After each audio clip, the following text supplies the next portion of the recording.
Morning to all of you.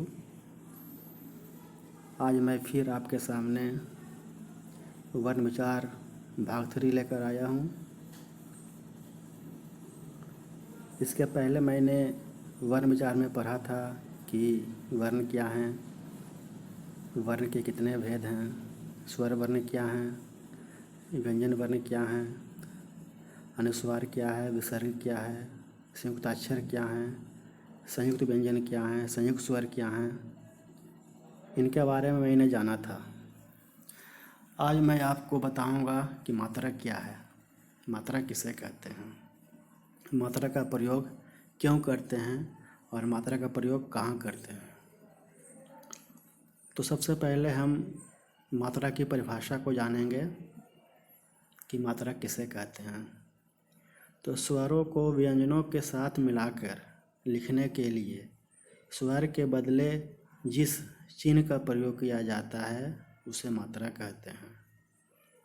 फिर से देखिए, स्वरों को व्यंजनों के साथ मिलाकर लिखने के लिए स्वर के बदले जिस चिन्ह का प्रयोग किया जाता है उसे मात्रा कहते हैं।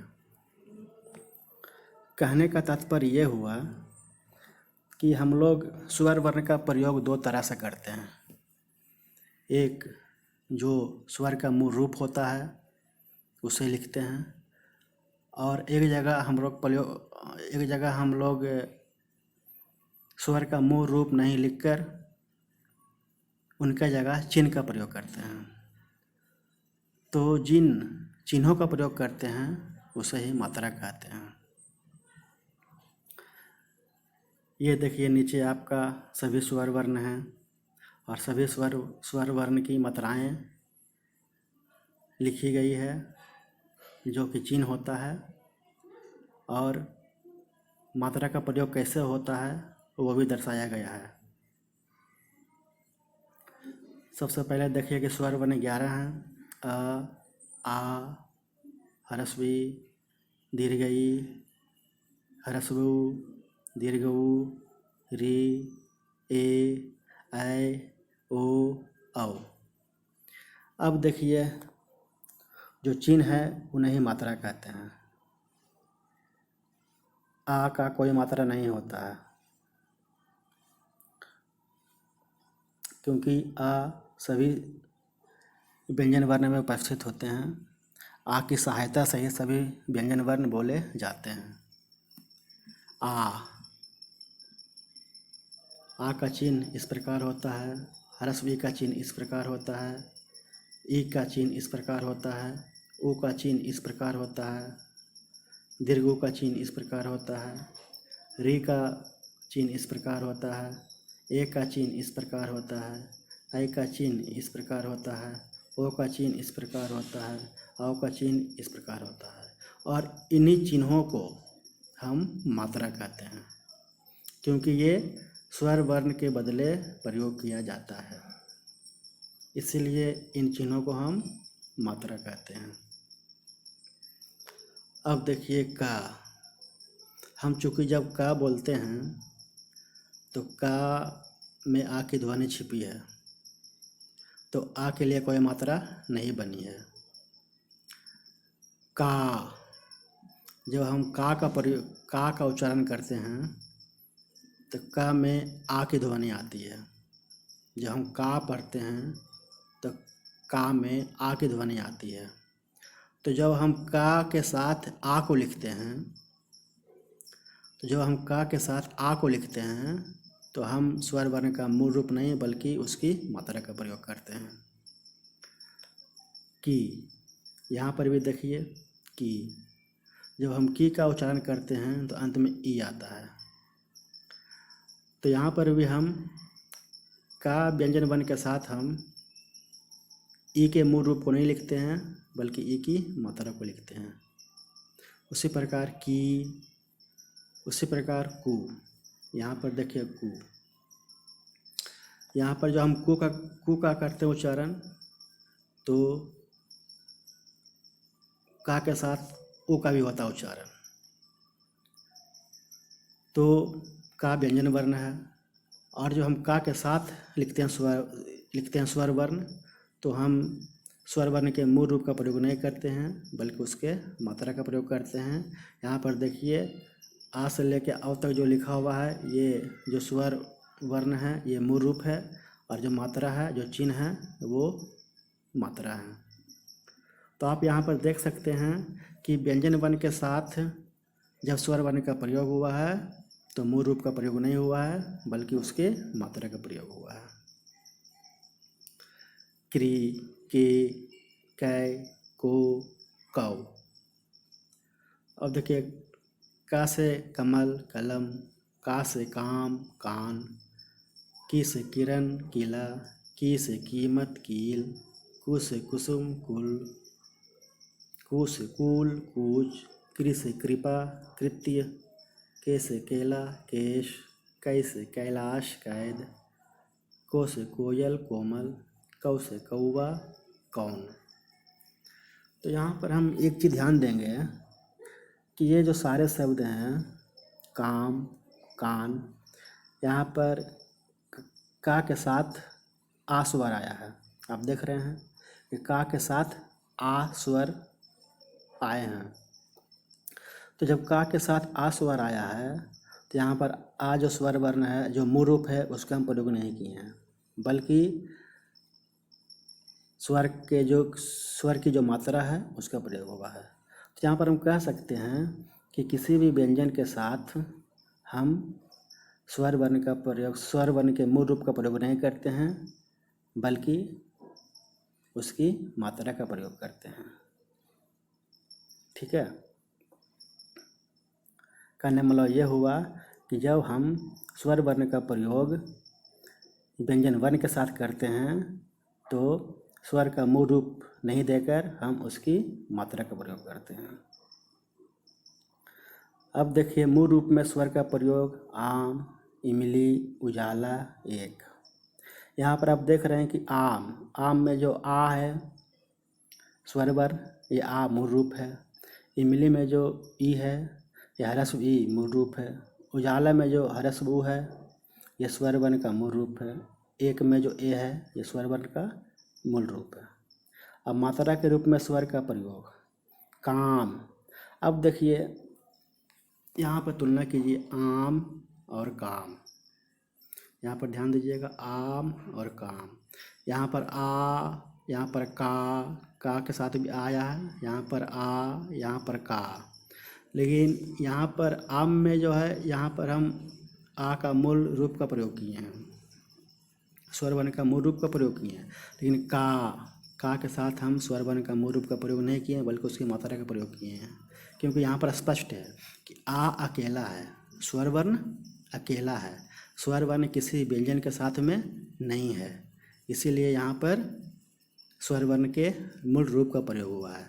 लेकिन यहाँ पर काम, यहाँ पर स्वर वर्ण जो है का के साथ है, इसलिए यहाँ पर स्वर वर्ण के बदले उसकी मात्रा का प्रयोग किए हैं।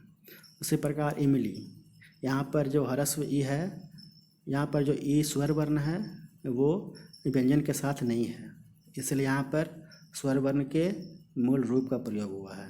और यहाँ पर किला, यहाँ पर जो ई स्वर वर्ण है ये का व्यंजन के साथ है, इसीलिए यहाँ पर स्वर वर्ण के मूल रूप का प्रयोग नहीं हुआ है बल्कि स्वर वर्ण की मात्रा का प्रयोग हुआ है। उजाला, यहाँ पर भी देखिए वही बात है कि उजाला ह्रस्व उ, तो यहाँ पर उ जो ध्वनि है, उ जो स्वर वर्ण है यहाँ पर अकेला आया है, इसलिए यहाँ पर मूल रूप का प्रयोग किया गया है। और यहाँ पर कुसुम, यहाँ पर जो उ है का के साथ आया है, इसलिए यहाँ पर उसकी मात्रा का प्रयोग किया गया है। उसी तरह एक, उसी तरह केक। यहाँ पर देखिए एक है तो यहाँ पर ए अकेला है, किसी व्यंजन के साथ नहीं है, इसलिए यहाँ पर ए मूल रूप में है। यहाँ पर केक, यहाँ पर ए है जो कि का के साथ है, इसलिए यहाँ पर ए की मात्रा का प्रयोग किया गया है। तो आप समझ सकते हैं कि कहाँ पर स्वर के मूल रूप का प्रयोग होता है और कहाँ पर स्वर की मात्राओं का प्रयोग किया जाता है। अब देखिए नोट में आ की कोई मात्रा नहीं होती है, किंतु सभी व्यंजन आ की सहायता से बोले और लिखे जाते हैं। चूँकि आप जानते हैं कि व्यंजन 33 है, चूँकि आप जानते हैं कि व्यंजन वर्ण कितने हैं, 33 हैं, 33 है। तो व्यंजन वर्ण का से लेके माँ तक यारा लावा, यारा ला वा, तालब सा, मूर्धन सा, दंत सा, हा, जब भी आप करते हैं उच्चारण तो सभी में आ की ध्वनि साथ में आती है, जो कि आ क्या है, स्वर वर्ण है। चूँकि आप जानते हैं कि व्यंजन वर्ण के उच्चारण में स्वर वर्ण की सहायता ली जाती है, और चूँकि व्यंजन वर्ण 33 हैं तो सभी 33 व्यंजन वर्ण के उच्चारण में आ की ध्वनि आती है। इसलिए कहा जाता है कि आ की कोई मात्रा नहीं होती है, किंतु सभी व्यंजन आ की सहायता से बोले और लिखे जाते हैं। जैसे का में देखिए आ आता है, ख, ग, घ, अंगा, चा, छ, ज, झ, ञ, टा, ठ, ड, ढ, ण, प, फ, ब, भ, म, ता, था, द, ध, न, य, र, ल, व, तालब श, मूर्धन श, दंत श, ह। तो ये सभी को उच्चारण में अंत में आ की ध्वनि, साथ में आ की ध्वनि आती है। इसलिए कहा गया है कि व्यंजन वर्ण आ की सहायता से बोले और लिखे जाते हैं। सभी व्यंजन वर्ण आ की सहायता से बोले और लिखे जाते हैं। असहित व्यंजन इस प्रकार लिखे जाते हैं। कहने का मतलब ये होगा कि चूँकि आप जानते हैं कि व्यंजन वर्ण स्वर वर्ण की सहायता से बोले जाते हैं, और आप ये भी जानते हैं कि सभी व्यंजन वर्ण में आ की ध्वनि छिपी रहती है। तो जहाँ पर आ की ध्वनि छिपी रहती है वहाँ पर का, खा, ता, था, पा, ब, मा इस प्रकार लिखते हैं, और जहाँ पर हम आ को निकाल देते हैं, आ की जो ध्वनि है आरहित मतलब का मतलब हुआ कि उसमें आ की ध्वनि नहीं है, और जहाँ पर हम आ की ध्वनि नहीं रखते हैं वहाँ पर हम का हलंत, खा हलंत, कहने वाला होगा कि वर्ण के नीचे हम व्यंजन के नीचे हम हलंत का प्रयोग करके हम उसको आरहित बनाते हैं। तो असहित का, खा, ता, था, पा, बा, मा असहित है, और का हलंत, खा हलंत, ता हलंत, था हलंत, पा हलंत, बा हलंत, ये सारे आरहित है, जिसमें कि स्वर की ध्वनि नहीं है। अब आते हैं उत्क्षिप्त वर्ण या तल बिंदु वर्ण। उत्क्षिप्त वर्ण कहें या तल बिंदु वर्ण कहें, दोनों एक ही है। कहीं पे उत्क्षिप्त वर्ण में आ सकता है या कहीं पे तल बिंदु वर्ण में आ सकता है, इससे घबराने की ज़रूरत नहीं है, दोनों एक ही चीज़ है। तो तल बिंदु वर्ण, जैसे कि नाम से मालूम होता है तल मीन्स नीचे, जहाँ पर नीचे बिंदु हो उसी के नाम पर नाम रखा गया तल बिंदु।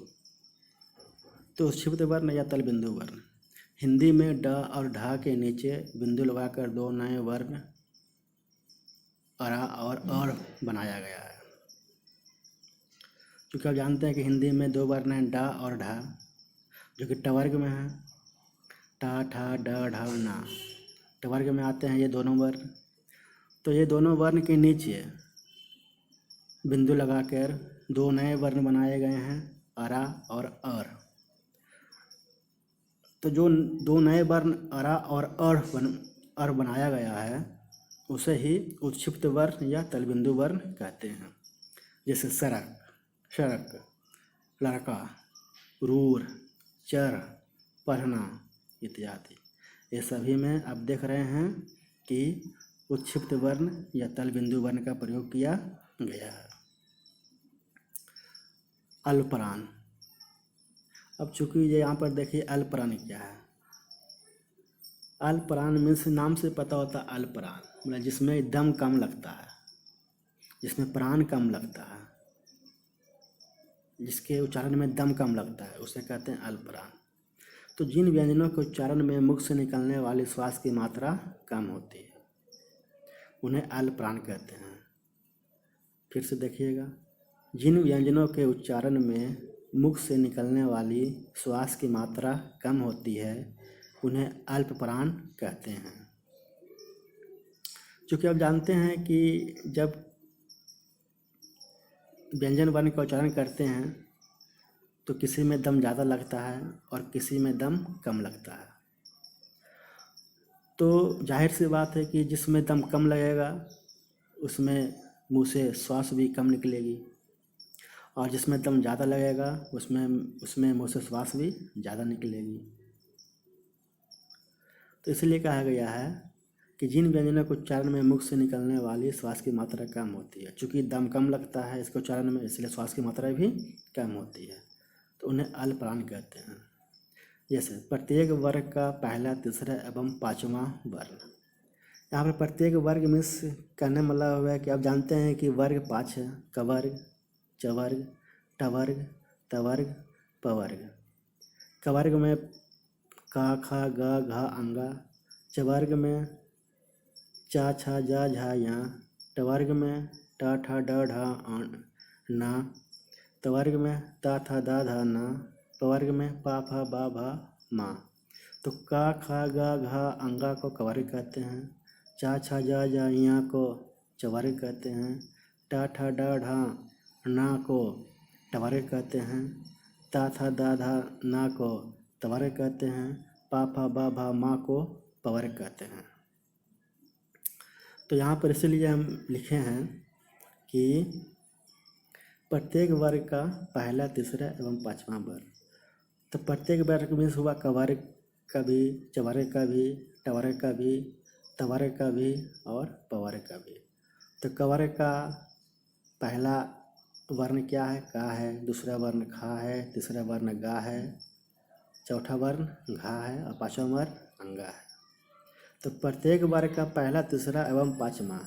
तो कवर्ग का हो गया तीसरा वर्ण, पहला क्या हो गया का, तीसरा हो गया गा और पाँचवां हो गया अंगा। फिर चवर्ग का पहला हो गया चा, तीसरा हो गया जा और पाँचवां हो गया या। फिर टवर्ग का पहला हो गया टा, तीसरा हो गया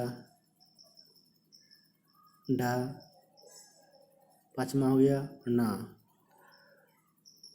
फिर तवर्ग का पहला हो गया ता, तीसरा हो गया दा, पाँचवां हो गया ना। फिर पवर्ग का पहला हो गया पा, तीसरा हो गया बा, पाँचवां हो गया मा। तो प्रत्येक वर्ग मीन्स पाँचों वर्ग का, प्रत्येक वर्ग मतलब कि 5 वर्ग है तो प्रत्येक वर्ग का पहला, तीसरा एवं पाँचवां वर्ण क्या होता है? अल्पप्राण होता है। वो इसलिए होता है क्योंकि इसके उच्चारण में दम कम लगता है और इसके उच्चारण में मुँह से निकलने वाले श्वास की मात्रा कम होती है। उसके अलावा अंतःस्थ व्यंजन, यार अलावा, चूँकि आप जानते हैं कि यार अलावा क्या है? अंतःस्थ व्यंजन है। तो यार अलावा एवं एक उच्चारित वर्ण कौन? अरा।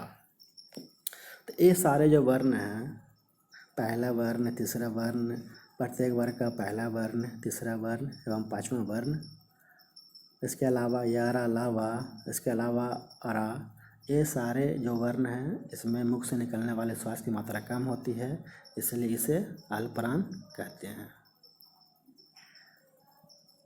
महाप्राण, जिन व्यंजनों के उच्चारण में मुख से निकलने वाली श्वास की मात्रा अधिक होती है उन्हें महाप्राण कहते हैं। यह एकदम अल्पप्राण के विपरीत है, ऑपोजिट है।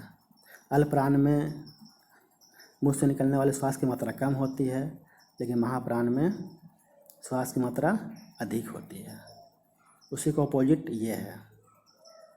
अल्पप्राण में दम कम लगता है लेकिन महाप्राण में दम ज़्यादा लगता है, और जब दम ज़्यादा लगता है तो श्वास की मात्रा भी अधिक निकलेगी। तो प्रत्येक वर्ग का दूसरा एवं चौथा वर्ण, अब तो आप जान चुके हैं कि प्रत्येक वर्ग का तीसरा, पहला, तीसरा और पाँचवां जो होता है अल्पप्राण होता है। तो बचा कौन? दूसरा और चौथा। चूँकि आप जानते हैं कि प्रत्येक वर्ग में 5 वर्ण हैं, तो पहला, तीसरा, पाँचवां अल्पप्राण है, तो बच गया आपका दूसरा और चौथा जो कि क्या है? महाप्राण है। इसके अलावा उष्म व्यंजन तालव्य श, मूर्धन्य श, दंत स और हा, इसमें भी श्वास की मात्रा अधिक होती है।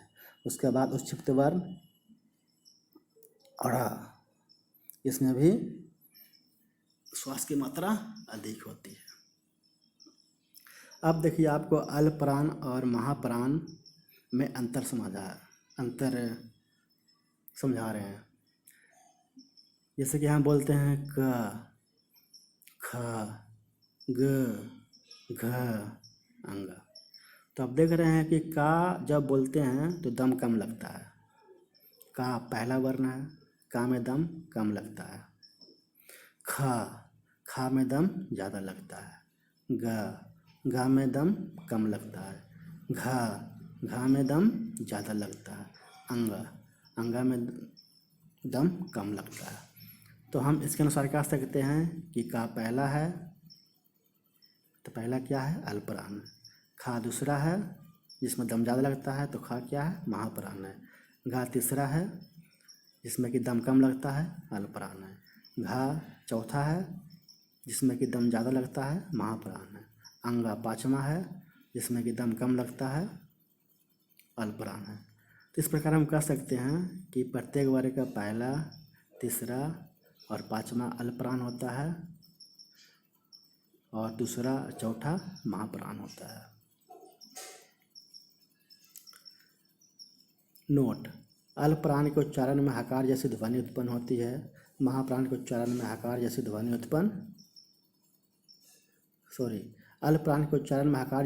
उत्पन्न नहीं होती है और महाप्राण के उच्चारण में हकार जैसी ध्वनि उत्पन्न होती है। जैसे कि एग्जाम्पल, का बोलते हैं क, तो का में हकार, जैसे कोई हकरता है तो का बोलते हैं तो उसमें हकरने जैसी आवाज़ नहीं आती है। लेकिन जैसे बोलते हैं खा, तो खा में हकरने जैसी आवाज़ आती है। तो का क्या हो गया, अल्पप्राण हो गया, और खा क्या हो गया, महाप्राण हो गया। यही अल्पप्राण और महाप्राण में अंतर है। तो ये आपका वर्ण विचार भाग 3 था।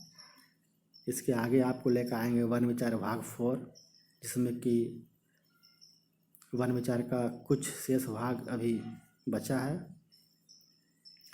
तो यहाँ तक आप लोग इसका फेयर कर लीजिएगा और याद भी कर लीजिएगा। धन्यवाद।